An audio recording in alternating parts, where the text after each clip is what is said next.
Hi, mentors. Happy Monday. Happy St. Patrick's Day. We hope you wore green today if you had your groups. Spring break is upon us. It's either here or coming up very soon for all of our districts. So make sure you check the email for the dates on that and you are ready for that.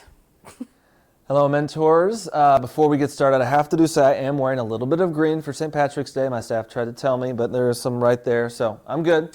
But for the devotion, we are going through Matthew 25:14 through 30, and this is the parable of the bags of gold. This, of course, is the story where the master goes away and entrusts different amounts of bags of gold to his servants. He gives 5 to one, 2 to another, and 1 to another. And of course, when he comes back, 2 of the servants, the one he gave 5 to and 2 to, invested that in multiple different ways and have gotten to a point where they have more than when the master left.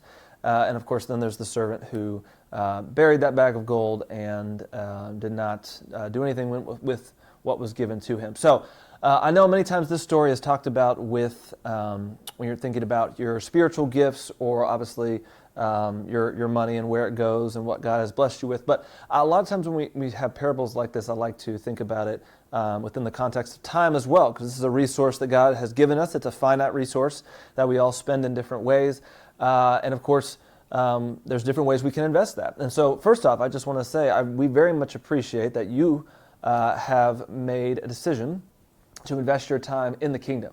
God has given you your 24 hours a day, and you have said once a week, I want to give that to a child, student, multiple students, and to invest in them. And so we really appreciate that. We love that that's something you all are doing in a consistent way. But I also think when I'm thinking about time, I think an even more valuable resource we can give children is our attention. Of course, this is something God also gives us, what our mind and our eyes are on. We can select many different things to give our attention to. And so I think the attention that we give in many ways can be just as, if not more valuable than any other gifts that we have because there are so many things in this world that are grabbing at it. And so I say this, one, just as a reminder that, what you all are doing is good work, but 2, just as a reminder as well, to be present in your groups, to give attention and curiosity to the kids that you're meeting with and to love on them in that specific way. So when the master comes back, he can, of course, as the parable says, say, well done, good and faithful servant. So again, thank you all for what you're doing, but also a reminder to give that attention to the kids that you're mentoring.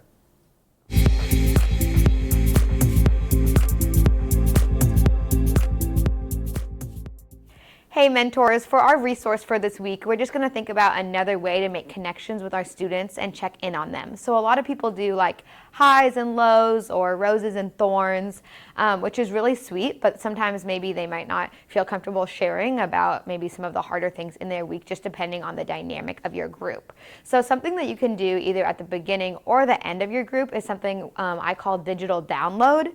And so if your group isn't super close, or maybe you think they would be more honest if they didn't know, you can have them just shut their eyes and then have them hold up a number in between 1 and 5 based off how they're doing. So a 5 would be, I'm great, I'm on top of the world, things are going really well, and a 1 would be like, I'm really, really struggling.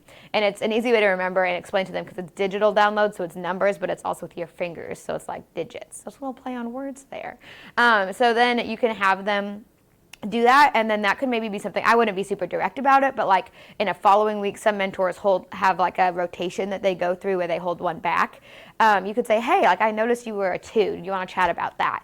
Or you were a 5. Why, what's going on? What's exciting? And that's just one way to make a connection with them.